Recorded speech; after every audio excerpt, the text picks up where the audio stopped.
Hello everyone and my young friends. I am so happy that you have started interacting, you have started asking questions, and I am there to answer.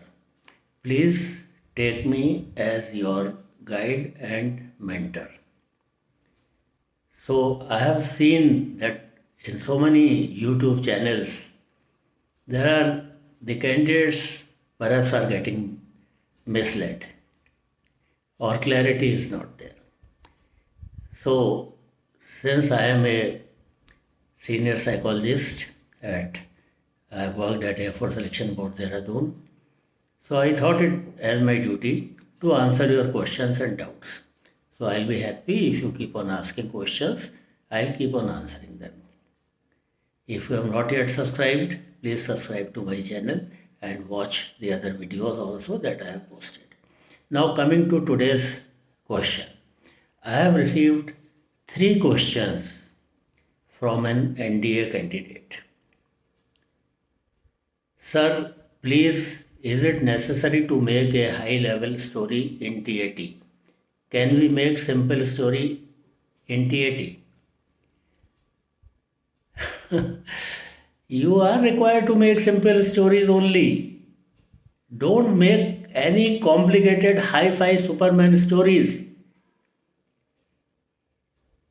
Please make simple stories from your day-to-day life and don't calculate, don't think too much that I should show this quality or that quality. You will not be able to do that. You will get confused and that will be visible in your story. So be honest, be simple and straightforward. Write what you will do in those given situations and circumstances. You see, I have already told you that your subconscious mind will not allow you to act against your past experiences. So there lies the problem. Otherwise, it would have been very, very simple for everyone to copy, to paste, to write the coach responses. Here, originality comes on its own because your mind will not allow you to write anything which the mind or your conscience does not accept. So, if at all changes are required, it will be required in your subconscious mind by changing your experiences. This area I have covered in one of my videos, you can watch that.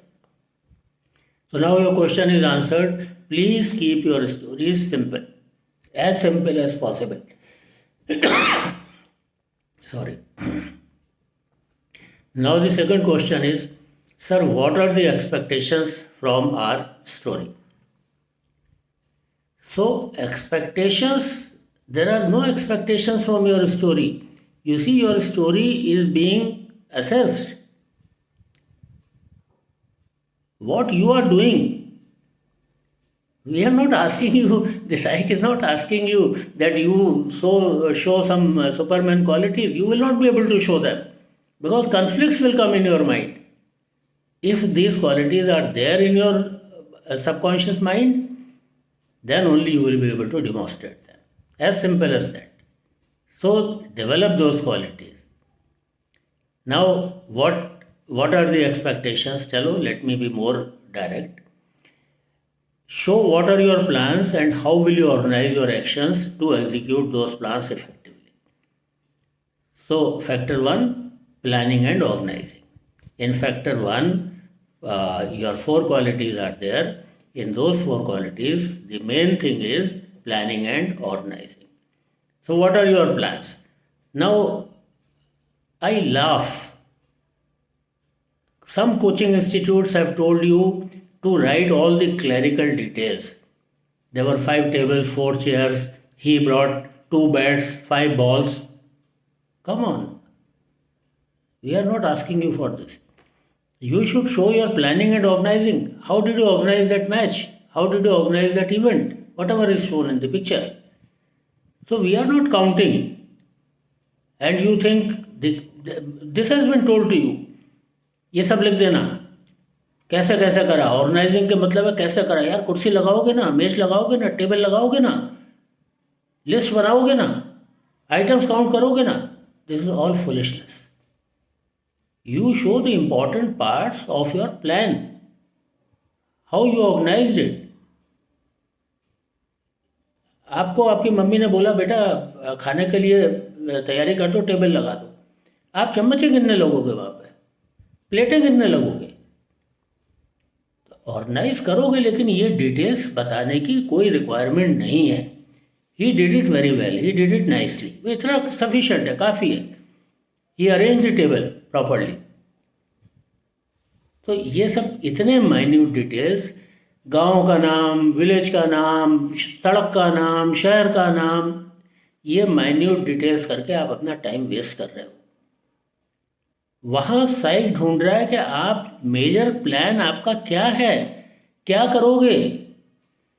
Border पर दुश्मन आ गया, उसने 5 बंदूकें 25 कारतूस रखे, pant पहनी, जूते पहने, सॉक्स रखे, साथ में पानी की बोतल भी रखी. अरे who is asking you for all this details.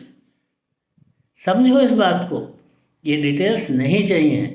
उसने कैसे प्लान बनाया, कैसे एनिमी को अटैक करने की अपनी योजना बनाई, लोगों को साथ में लिया, टीम को इंस्ट्रक्शंस दी, सरप्राइज अटैक करा, बम्बार्डिंग शुरू करी, ये चीज़ें बतानी है. 50 कारतूस चलाए, 2 मशीन गन यूज़ करी, 5 पत्थर फेंके. All this is not required my dear, please understand. ये मिसलीड हो रहे हो आप लोग, ये मत करो. Second thing, mix up well for social adjustment. Factor 2 के लिए मेन बात आप समझ लो कि आपको अच्छा मिक्सअप होना है. अपने दोस्त, अपने टीम को जैसे रोज़ाना में दिनचर्या में आप अपने दोस्तों को साथ लेके चलते हो, वैसे यहाँ पर भी लेके चलो. अकेला शो ऑफ मत करो कि मैं, देखो अपनी डे टू डे लाइफ में भी अगर आप शो ऑफ करने वाला कोई आपका दोस्त है, आप उससे दूरी बना लेते हो. जो मैं बकरी की तरह बोलता है कि I have done this, I have done that, I will do this, I am so great, तो सेल्फ प्रेज वाला लोग आप खुद ही नहीं पसंद करते हो. यहाँ पर भी mixing up well, helping attitude, cooperation. अब कोऑपरेट करने के लिए कुछ लोग अपने फ्रेंड को गड्ढे में गिरा देते हैं. My friend was tired, he got hurt, because you will get an opportunity to help him. ये सब नहीं चाहिए. अगर स्टिमुलस में दिखाया है, पिक्चर में दिखाया है, तो ज़रूर लिखो आप कि हाँ वो गिर गया, चोट लग गया, लेकिन अच्छा खासा वो खड़ा हुआ है, आप बोल रहे हो तो बीमार हो गया है, तो कर ही नहीं पाता है, मैंने इसको ये करा, ये शो ऑफ है. तो सोशल एडेप्टेबिलिटी, सोशल एडजस्टमेंट आप दिखाइए कि अपने दोस्तों के, फ्रेंड्स के साथ में आप अच्छे से मिलजुल के काम करते हो. That's all. कोई दिखावा नहीं है, आप आर्टिफिशियलिटी नहीं चाहिए. अब आई फैक्टर 3, सोशल इफेक्टिवनेस की बात. Wherever possible your actions should benefit this society. आप करते ही करते हो ना. अगर कहीं कोई आपने देखा कुत्ते को चोट लग गई, चिड़िया को चोट लग गई, आप पानी पिला देते हो, आप कुछ कर देते हो, दूसरों की मदद कर रहे हो. रोड पे कोई बच्चा तेज़ी से साइकिल चलाता हुआ जा रहा है, साइकिल से गिर गया, आप क्या करते हो, वहाँ पर जाके उठा देते हो ना उसको. अगर उसका कुछ घाव होता है, चोट लगी होती है, तो उसको आप पहुँच देते हो, जो भी फर्स्ट एड वगैरह कर देते हो. ये सोशल इफेक्टिवनेस है. आप समाज के लिए क्या कर रहे हो, अपने पेरेंट्स के लिए क्या कर रहे हो, अपने दोस्तों के लिए क्या कर रहे हो, वो सोशल इफेक्टिवनेस फैक्टर 3 में दिखाई पड़ रहा है. जो रोज़ाना में कर रहे हो, डू दैट ओनली. आर्टिफिशियल मत दिखाओ कि वो लेगा, भागा, उसको एम्बुलेंस बुलाई, हॉस्पिटल में ले गया. करोगे क्या ये? मैं कैंडिडेट से अपने यही पूछता हूँ कि ये तुम करोगे क्या, रोड पर खड़े हुए हो तो, कि नहीं सर दिस विल नॉट. भाई नहीं करोगे तो why are you writing in this story. Artificiality ला रहे हो आप, ये मत करो. और चौथा फैक्टर 4 है dynamism. Finish the task undertaken. Complete करो आप. Determination, courage and stamina. जो काम आपने हाथ में लिया है, मैं कई स्टोरीज देखी हैं, बच्चे लिखते हैं कि उसने ये काम शुरू करा, फिर उसने किसी और को हैंड ओवर कर दिया, और ये अपने आगे पोस्ट ग्रेजुएशन करने चला गया, कुछ और करने चला गया. तो एनीवे, तो ये सब चीज़ें, आप जो काम आपने लिया वो करो.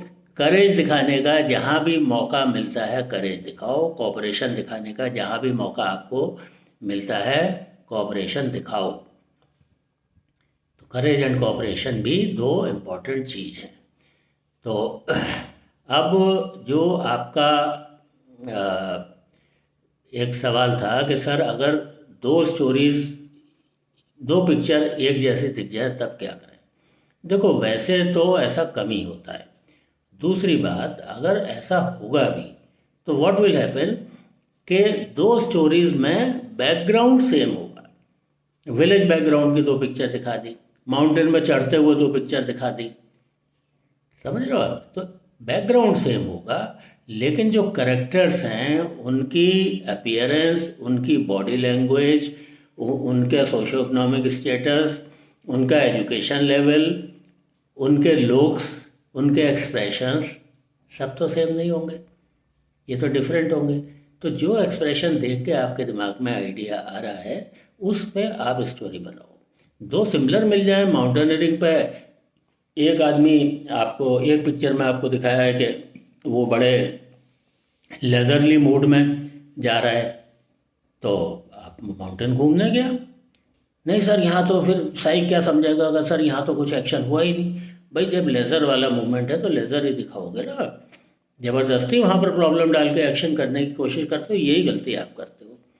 तो अगर लेज़र है, 11 पिक्चर है ना, एक पिक्चर में अगर लेजरली मूवमेंट दिखाया है तो आप होने दो। और अगर आपको लग रहा है कि वहाँ पर भी आप कहीं आप पहाड़ी पे घूमने गए थे, वहाँ पर आपने कोई चीज़ देखा कि किसी की हेल्प की रिक्वायरमेंट थी, आपने कर दी नॉर्मल कोर्स में, लेकिन ज़बरदस्ती इन्वेंट मत करो प्रॉब्लम्स को। जो स्टिमुलस में दिखाया है उसी पे बिल्डअप करो, इन्वेंट मत करो प्रॉब्लम्स। अब दूसरे में वो एफर्ट लगा के और क्लाइम कर रहा है माउंटेन पे, और थोड़ा फौजी बिल्ड दिख रहा है उसका पर्सनैलिटी, तो आप फौज के ऊपर स्टोरी बना सकते हो, आर्मी पे बना सकते हो, कारगिल पे बना सकते हो। ये डिफरेंस है। जो मेन चीज़ है वो बैकग्राउंड एक इम्पॉर्टेंट पॉइंट है। बैकग्राउंड में आपको माउंटेनियरिंग का सीन दिखा दिया, रोड का सीन दिखा दिया, कोई भी दो सीन बैकग्राउंड के हिसाब से सेम हो सकते हैं, लेकिन यू नो कि वो जो करेक्टर्स उसमें दिखाए हैं वो सेम नहीं हो सकते, वो डिफरेंट होंगे। उनके फेशियल एक्सप्रेशन, बॉडी लैंग्वेज, सब यही सारी बातें जो मैं बताता हूँ वो डिफरेंट होंगी। तो जब डिफरेंट हो तो डिफरेंट स्टोरी आपकी बनेगी। So I hope I have answered all your questions. Please keep on asking. I spent few minutes. I feel happy answering your questions. I feel happy. So ask me questions. You will get your answers. I assure you, you will get your answers. And lastly, reminding you, if you have not subscribed to my channel, please subscribe and please अब social effectiveness यहाँ भी दिखाओ, अपने दोस्तों को भेजो, अपने group में भेजो link, let them also benefit. तुम्हारा कुछ नुकसान नहीं होगा, तुम अपने पर्सनैलिटी के हिसाब से, अपनी प्रिपरेशन के हिसाब से you will be assessed. So not that your friends will overtake you, don't have that doubt. Anyway, just share it and pass it on to your friends and insist that they should subscribe. Thank you so much for watching and send your questions.